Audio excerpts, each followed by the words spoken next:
Hello மக்களே, welcome to Delhi talks. Upcoming shooting spot update நேற்றுக்கு late night நம்ம மணிகண்டராஜர், அதாவது நம்ம தாத்தா வந்து ஷேர் பண்ணியிருக்காங்க. பார்த்தீங்கன்னா நம்ம விஜய் அண்ட் தாத்தா ஏதோ ஒரு சீரியஸ் கான்வோல இருக்க மாதிரி தெரியுது. அண்ட் லாஸ்ட் பிக்சரில் ராகினியுமே இருக்காங்க.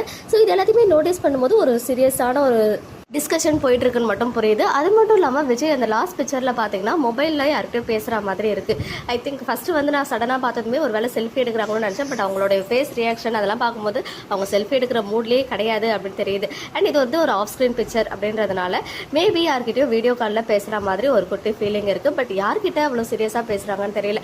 ஏன்னா தாத்தாவுமே இப்படி பேசுகிற மாதிரி தான் ரியாக்ஷன் கொடுத்துட்டு இருக்காங்க. இன்னொரு சைடு ராகினி ஆப்போசிட்டில் மொபைலை கீழே வச்சிருக்காங்க. ஸோ அவங்க வந்து நார்மலாக வச்சிருக்காங்களா என்னன்னு தெரியல. பட் நம்ம யோசிக்கும் போது எல்லா கோணத்துலையுமே யோசிக்கணும். ஸோ அதை வந்து மேபி அவங்க ரெண்டு பேரும் பேசுறதா அவங்களுக்கே தெரியாமல் ரெக்கார்ட் பண்ணுற மாதிரி ஒரு குட்டி ஃபீலிங்குமே வந்துச்சு.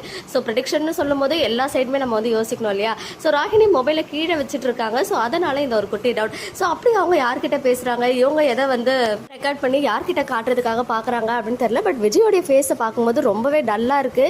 ஸோ என்னன்னு தெரியல, காவேரி நினச்சி ஃபீல் பண்ணுறாங்களா இல்லை வெண்ணிலா வந்தது தெரிஞ்சு அது வந்து தாத்தாவுக்குமே தெரிய வந்து அதை வந்து இனிமே வெண்ணிலா இனிமே வாழ்க்கையில் கிடையாதுன்றத தாத்தா கிட்ட சொல்லி ஒருவேளை வெண்ணிலாவை எப்படி வந்து கியூர் பண்ண வைக்கிறது அது ரிலேட்டடாக இருக்குமா என்னன்னு தெரியல. பட் அவருடைய ஃபேஸ் ரியாக்ஷன் எல்லாமே பார்க்கும்போது கண்டிப்பாக ஆஃப்டர் வெண்ணிலா அவருக்கு வந்து வெண்ணிலா என்ட்ரி வந்து தெரிய வந்ததுக்கு பிறகுதான் இந்த கான்வர்சேஷன் வருமோ அப்படின்னு ஒரு ஃபீலிங். அண்ட் இந்த டிஷர்ட் என்ஒய் ஏற்கனவே ஒரு டிஷர்ட் என்ஒய்னு இருக்கு. ஒருவேளை அது ஏதாவது பிராண்டான்னு தெரியல. நமக்கு என்ஒய் பார்த்ததுமே நிவின் யமுனா அந்த ஃபீலிங் வருது. ஸோ என்ன டிஸ்கஷனாக இருக்கும் அப்படின்னு நீங்கள் நினைக்கிறீங்க? உங்களுடைய ஒப்பீனியன்ஸை கமெண்ட்ல சொல்லுங்க.